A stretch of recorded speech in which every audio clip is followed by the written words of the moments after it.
Guys, for today's video, magluluto tayo ng adobong kangkong. Siyempre, ang first step ay maghiwa ng bawang at sibuyas.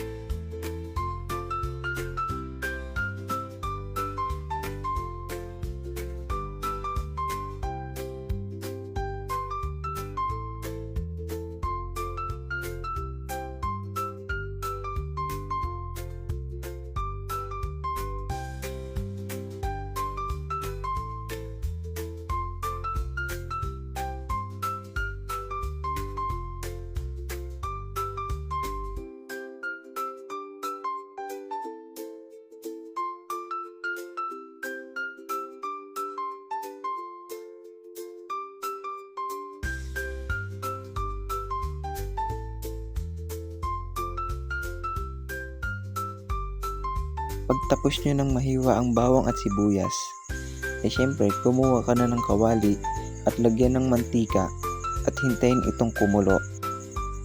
Uminit pala. Minit na ang mantika, pwede nyo nang ilagay ang bawang at sibuyas at hintayin nyo itong maluto bago nyo ilagay ang kangkong.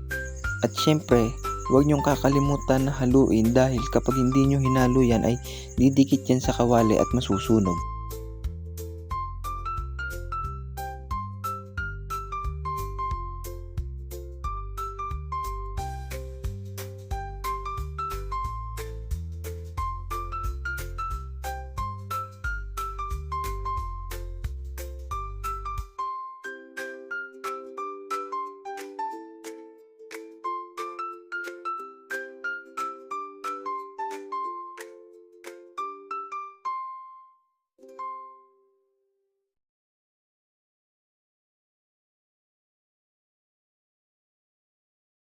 At dito nga guys ay maglalagay ako ng chili oil dahil gusto ko sa aking pagkain ay medyo manghang.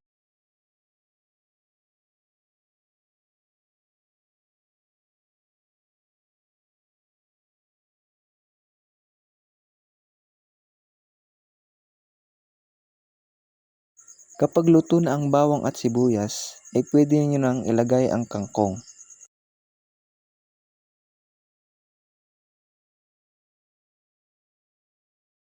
At syempre kapag nailagay nyo na ang kangkong ay huwag nyo kakalimutan na haluin ito para kumapit sa kanya ang lasa ng bawang at sibuyas.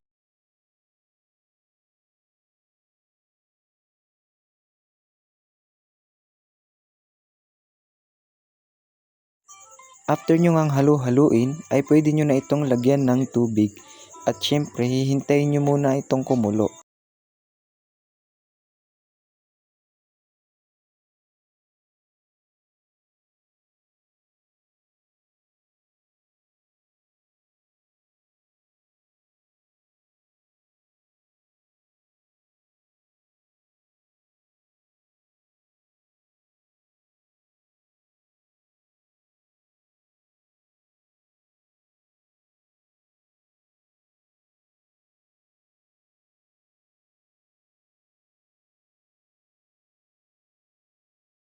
At kapag kumukulo na, ay huwag niyong kakalimutan lagyan nito ng pampalasa. Tansya nga lang guys ang ginawa ko dyan.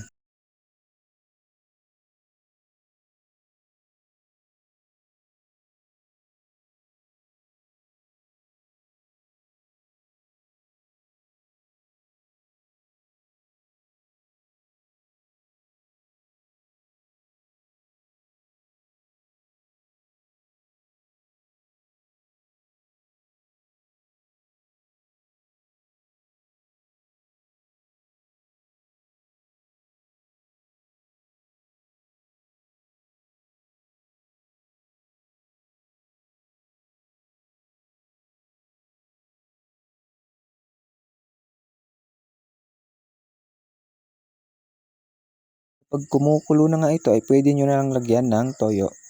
Opsen! Sobra na yun, muntik nang sumobra ya. Tansya-tansya lang ulit dito guys ang ginawa ko. Nailagay nyo na ang toyo, halu-haluin nyo ito para kumalat ang lasa at kumapit ito ng mabuti sa kangkong.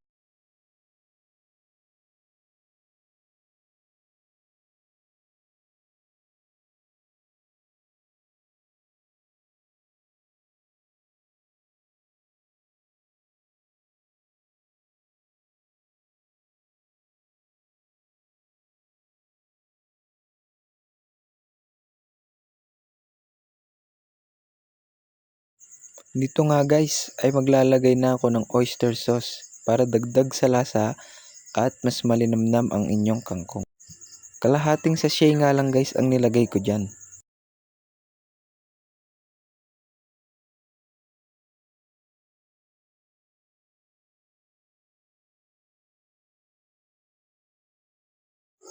Matapos kong nailagay ang oyster sauce, ay hinalo-halo ko ulit ito para nang sa ganon ay kumalat ang lasa nito sa ating kangkong.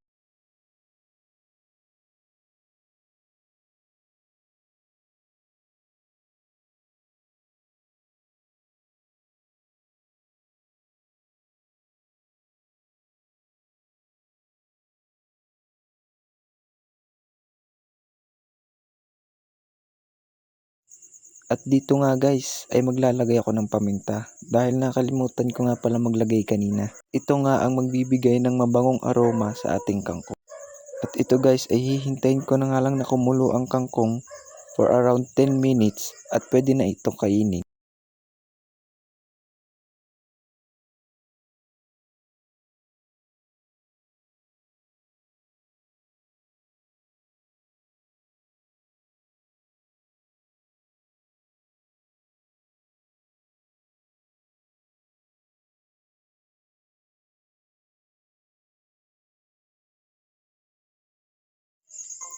At ito na nga ang finished product guys.